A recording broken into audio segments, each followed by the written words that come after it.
History, इतिहास। इतिहास का नाम सुनते ही आपके मन में क्या आता है? माइंड में क्या विचार आता है? What happened? कोई युद्ध, कोई इमारत या कोई सूरवीर योद्धा।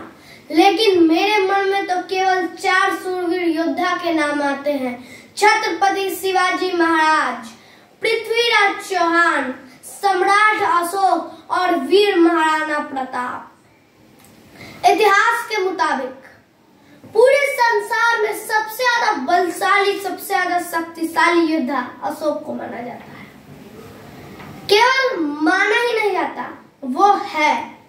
लेकिन इतिहास ये भी जानता है कि एक और योद्धा था जिसमें अशोक को हराने की क्षमता थी, और वो था सम्राट वीर महाराणा प्रताप। महाराणा प्रताप मेवाड़ के राजा थे।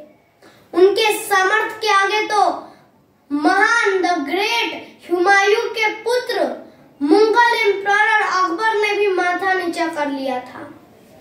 कहा जाता है कि जब महाराणा प्रताप बार बार अकबर को हरा देते थे तो अकबर एक बार यही समस्या को लेके एक फकीर के पास गया।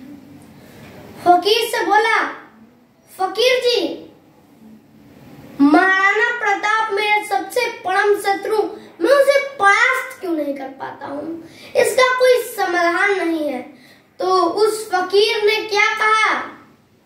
मात्र एक ही वाक्य कहा कि तुम हो कितने भी महान, लेकिन महाराणा प्रताप के सामने भूल कर भी मत जाना, क्योंकि तुम्हारे नाम के आगे द ग्रेट लगता है। उसके भले ही नाम के आगे द ग्रेट नहीं लगता हो, लेकिन तुमसे ज्यादा वो बलशाली है, तुमसे ज्यादा वो शक्तिशाली है।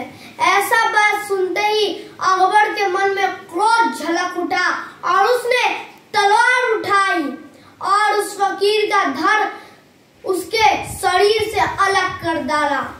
तो उसकी पत्नी और उसके बेटे ने कहा, जाओ जीत लो जंग, तुम जरूर ही नाकाम हो, हार कर ही आओगे।